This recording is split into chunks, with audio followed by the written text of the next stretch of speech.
Bonjour. Après la dernière vidéo que j'avais intitulée La Torah rend libre, j'ai reçu énormément de réactions de personnes qui me disaient ça m'a parlé, ça m'a aidé, ça nous édifie. Et donc j'ai décidé d'enregistrer plusieurs nouvelles vidéos dans la même ligne, de voir comment très concrètement dans notre vie vivre l'enseignement de la Torah. J'aime le verset qui dit et tu sauras aujourd'hui et tu feras descendre dans ton cœur. C'est-à-dire tu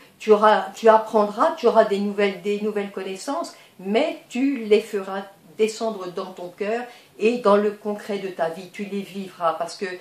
c'est ce qui compte, ce qui est important, c'est pas de savoir des choses, mais c'est comment je les mets en pratique, comment je les vis. Et ce que j'ai choisi de commencer par Sinatrinam, la haine gratuite, tout simplement parce que quand je racontais l'autre fois que quand j'ai commencé à entendre les cours de Torah, combien ils ont changé ma vie, ils m'ont transformé de façon concrète. Et en fait, le premier cours de Tanya où je suis arrivée avec le Rabdinovitch, le cours du Rabdinovitch, il expliquait ce que c'est Sinatrinam, la haine gratuite. Et il disait que c'est la cause de cet exil d'Israël qui a duré 2000 ans, plus de 2000 ans. Et le terme même de haine, moi je me disais, ça doit être quelque chose d'énorme, et qu'est-ce que ça peut être? Et j'étais très très surprise d'entendre le Rav qui expliquait Sinatrinam, c'est par exemple quelqu'un que je connais, avec lequel je m'entends bien, un jour passe à côté de moi et ne répond pas à ce que je lui ai dit ou ne me dit pas bonjour, et je commence à interpréter pourquoi il ne me parle pas, il m'en veut, qu'est-ce que j'ai pu dire, qu'est-ce que j'ai pu faire, et on se fait tout un cinéma tout à fait imaginaire finalement qu'on a inventé tout seul, au lieu de après trouver la personne et dire ou alors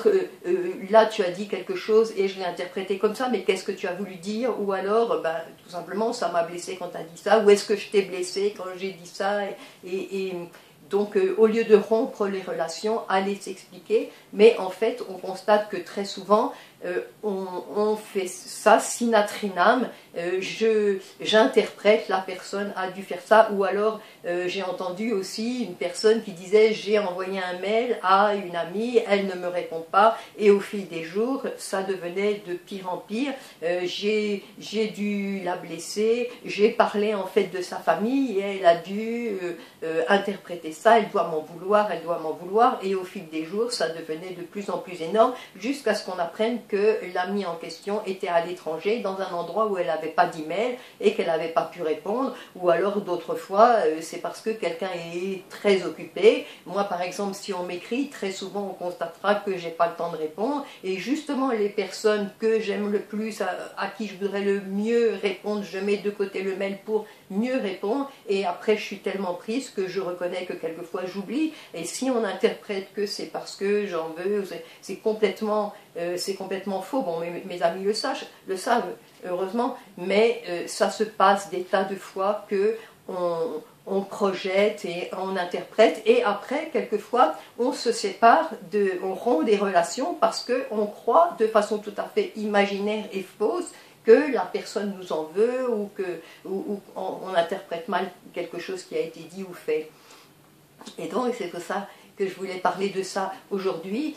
Quand j'avais entendu le cours, moi, ça m'a beaucoup changé, justement, ce cours-là, parce que dès que j'ai entendu ça, je me suis rendu compte, mais c'est comme ça que moi je fonctionne. Quelqu'un ne me parle pas ou ne me répond pas, je commence à penser, et là, donc, ça m'a changé considérablement, ce cours-là, mais c'est vrai que c'est tellement insidieux que sans qu'on s'en rende compte, quelquefois, une pensée, ça revient comme ça. Et donc je voulais citer des exemples très concrets pour montrer qu'en fait, on ne sait jamais qu'est-ce qui s'est passé et qu'on ne peut jamais projeter quoi que ce soit sur quiconque. Et par exemple, la première chose, c'est quelque chose qui m'est arrivé à moi. J'avais un studio que j'ai prêté à des amis, un couple d'amis. Bon, c'était des juifs, on les appellera, disons, Sarah et Abraham, pour ne pas dire leur nom. Donc ils avaient une fête de famille le Shabbat et ils voulaient inviter le père et le papa et la maman de Sarah. Donc je leur ai prêté mon studio pendant 4 jours pour qu'ils puissent être tous ensemble en famille avec les parents qui habitaient loin, qui pouvaient être avec eux. Et donc j'ai bien nettoyé, j'ai bien préparé, j'ai mis en ordre mon studio et j'étais sidérée parce que quand je suis revenue, c'était dégoûtant. Et mon lit individuel avait été déplié et il était au milieu de la pièce, ce lit double avec encore leur drap, leur housse de couette et le divan avait été défait aussi. Et il y avait encore leur nourriture de la nourriture dans le frigidaire, il y avait plusieurs barquettes. Et on avait oublié même une paire de chaussures, on avait oublié des lunettes et je ne comprenais surtout pas comment c'était tellement sale. Et ça m'est venu dans la pensée dès que je l'ai vu, mais moi je leur ai laissé tellement propre et on me le rend comme ça. Et heureusement, j'ai pas laissé ces pensées continuer parce que j'étais tellement occupée par tout le travail de remise en ordre de mon studio que ça m'a empêché de penser. Et donc j'ai réfléchi où est-ce que j'ai mis mes draps, où est-ce que j'ai mis mes affaires, quand est-ce que je vais leur rendre. Et donc j'ai mis dans des sacs toutes leurs affaires et le lendemain je suis allée leur porter. Et Sarah n'était pas là, Abraham était tout seul avec sa sœur. Et donc j'ai dit, voilà, et comment ça s'est passé? Voilà vos affaires, il y a encore des affaires dans le frigidaire, de la nourriture, et est-ce que ça s'est bien passé votre fête? Est-ce que vous avez eu une belle fête? Oui, très bien, et toi? Et moi, très bien, mon Shabbat, ça s'est très bien passé. Et j'ai demandé des nouvelles de Sarah, et puis de ses parents qui avaient été là. Et Abraham ne me répond pas, il va chercher une petite affiche et il me dit, est-ce que tu parles l'hébreu? Parce qu'eux ne parlent pas le français, on parlait en hébreu, mais ça n'était pas sûr que je sache lire. Donc je dis oui, je lis l'hébreu, il me donne l'affiche et j'étais pétrifiée quand j'ai vu l'affiche. Mes yeux se sont arrêtés, le premier mot que j'ai vu c'est Lévaya, enterrement. Et l'affiche, c'était que Sarah a la douleur de faire part du décès de son papa. Et donc, j'étais tellement pétrifiée que j'ai même pas demandé, et puis de toute façon, il était même pas capable de me parler. Donc, j'ai même jamais su comment ça s'était passé, et puis si le couple était venu et que le papa avait dû partir, ou que c'était la mère qui était venue avec quelqu'un d'autre, avec un des enfants qui avait dormi chez moi, et puis mais toujours est-il qu'après leur fête, ils ont appris, enfin le papa est devenu très très malade et est mort. Et donc, en précipitation, ils sont partis. Et donc, bien sûr qu'ils ont laissé en plan mon appartement. Et quand j'ai vu ça, j'étais, mais à la fois de la douleur, j'avais à la fois la douleur pour eux et de ce qui s'était passé, et en même temps la douleur de moi, de ma honte, d'avoir osé penser ça, maintenant que j'étais face à qu'est-ce qui s'était passé réellement, d'avoir osé penser, mais ils m'ont laissé dans cet état. Et ça m'a servi vraiment ça a été un enseignement vraiment, ça pour moi très très très très important, qu'on ne doit jamais penser, on ne doit jamais interpréter, on ne sait jamais rien. Et ce qui s'est passé. Et j'ai entendu 2 autres histoires réelles aussi, qui m'ont aussi beaucoup frappée. L'une, c'était dans un train, plusieurs enfants d'une famille, 5 ou 6 enfants très jeunes d'une famille qui couraient, qui dérangeaient tout le monde et criaient. Et le père était assis sans rien dire, et donc tous les gens du train ont commencé à s'énerver, à se mettre en colère, et quelqu'un s'est levé et, très en colère, a pris le père à partie et lui a dit « mais vos enfants sont très mal élevés, et puis vous faites rien », et il lui est tombé dessus comme ça, de façon même violente, et très très très dans la colère. Et le père a répondu « mais oui, je sais, mais je suis atterrée parce que nous venons de l'hôpital et voilà, ma femme, leur maman est décédée et maintenant je rentre à la maison avec les enfants, et non seulement il était sous la douleur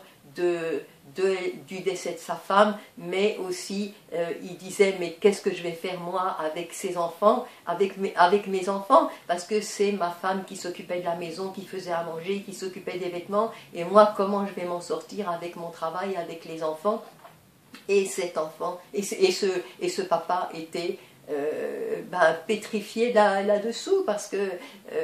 écrasé par toute cette situation et puis par sa douleur. Et tout d'un coup, la colère de tous les gens du train, bien sûr, a disparu, ce qui prouve que notre colère et notre énervement viennent non de la situation elle-même, mais viennent de ce que nous projetons sur la situation, la façon dont on l'interprète. Parce que immédiatement, tout le monde a commencé à entourer les enfants, à encourager le père, essayer de lui faire du bien. Et donc voilà, quand ils ont découvert ce qui se passait réellement pour lui, et pourquoi il était comme ça, et pourquoi les enfants aussi étaient comme ça. Et j'ai aussi entendu une autre histoire, c'est un monsieur qui était en voiture, et tout d'un coup un enfant lui lance un caillou sur sa voiture, et tout de suite le monsieur s'arrête, il regarde et voit un trou dans sa carrosserie, et explose de colère, et puis prend l'enfant et commence à le secouer, et lui crier dessus, et vraiment il était très très très énervé, et l'enfant lui ne pouvait même pas réagir sous ce flot de paroles de colère, jusqu'à ce que le monsieur soit vidé de sa colère et se soit calmé, et puis il lui dit mais pourquoi tu as fait ça? Et puis l'enfant dit mais je suis désolé monsieur, je sais, mais c'est la seule façon dont je pouvais arrêter une voiture. J'ai essayé d'arrêter des tas de voitures, mais il n'y a personne qui s'arrête et je ne sais pas comment faire. Aujourd'hui j'ai voulu sortir promener mon grand frère qui est en fauteuil roulant et voilà, à cause d'une dénivellation un problème dans du trottoir, le fauteuil roulant a basculé et mon frère est par terre et il est trop lourd pour moi je suis trop petit, trop faible, j'arrive pas à le remettre dans son fauteuil roulant, et est-ce que, voilà, il fallait absolument que j'arrête quelqu'un, mais personne ne vient pour m'aider, personne ne s'arrête, et c'est la seule chose qui me soit venue à l'esprit, c'est de lancer un caillou. Et bien sûr que nous, avec tout ce qui se passe ici, un enfant ou même un adulte qui lance un caillou, on a tellement un arrière-plan, on sait tellement ce que ça veut dire, que bien sûr qu'on comprend le monsieur qui tout de suite s'est mis en colère et l'a interprété comme ça. Mais voilà, on ne peut jamais généraliser, on ne peut jamais savoir qu'est-ce qui se passe réellement. Et dès que ce monsieur a entendu la détresse de ce petit garçon, il est allé, il lui a demandé où était son frère, et le frère était plus loin sur le trottoir, pleurant autant de ce qu'il était par terre et qu'il ne pouvait pas se remettre sur son fauteuil, que de la colère, il entendait la colère de ce monsieur et la détresse de son petit frère, et donc le grand frère pleurait sur le trottoir tout seul, et le monsieur l'a remis, et il lui a dit, non seulement il était calmé, mais il lui a dit, mais tu sais, tu as un petit frère extraordinaire, et aie conscience vraiment de l'amour de ton petit frère qui est prêt à tout pour toi, et aie conscience de sa valeur et de son mérite. Et donc le monsieur était passé vraiment d'un extrême que l'on peut comprendre à un autre extrême, de même vouloir montrer à ce grand frère la valeur de son petit frère. Et donc je voulais raconter ça pour vraiment montrer que en fait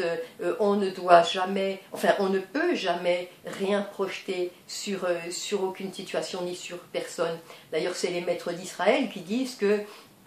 on ne peut jamais juger quelqu'un tant que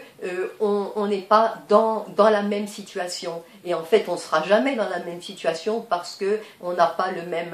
arrière-plan, le même passé, on n'est jamais dans les mêmes situations que les autres, donc en fait, on ne peut jamais comprendre. Et même, ça veut dire plus profondément, tu es dans son endroit, le texte dit, et ça veut dire en fait qu'on ne sait jamais même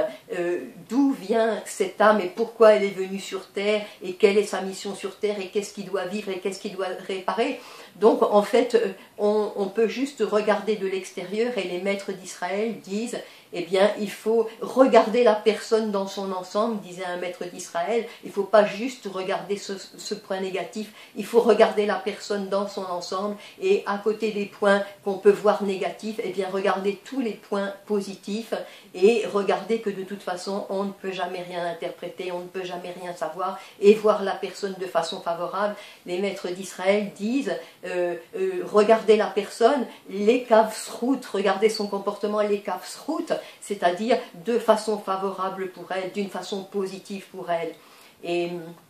on voit dans la paracha Balak que c'est Bilam qui disait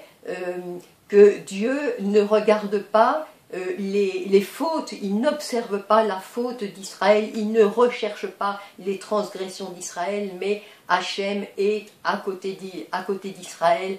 Hachem, son Dieu, est avec Israël. Et c'est ça qu'il faut regarder, que Dieu ne cherche pas à juger, n'observe pas les transgressions, mais il est avec la personne. Et plus profondément, j'aimais l'explication qui disait que plus profondément, ça veut dire que moi, quand je suis capable de regarder l'autre comme cela aussi, que je n'observe pas ses transgressions, je ne cherche pas sa faute, eh bien ça prouve que moi, Dieu est avec moi et que je me tiens proche de lui, parce que je suis capable d'avoir, on n'a jamais bien sûr le même regard que Dieu sur l'autre, mais je suis capable d'apprendre ce regard sur l'autre, de le regarder les kafsrout et de façon positive. Et c'est ça pour moi l'enseignement fondamental. D'abord, si la Torah nous le demande, c'est que c'est possible, au lieu d'avoir sinatrinam, d'avoir la haine gratuite, la haine sans fondement, d'avoir la haine sans raison, on regarde de façon positive et que finalement, fondamentalement, ce qui soit gratuit entre nous, ça soit toujours la hava, ce soit toujours l'amour. Ce soit l'amour gratuit et le regard positif sur l'autre qui soit toujours entre nous.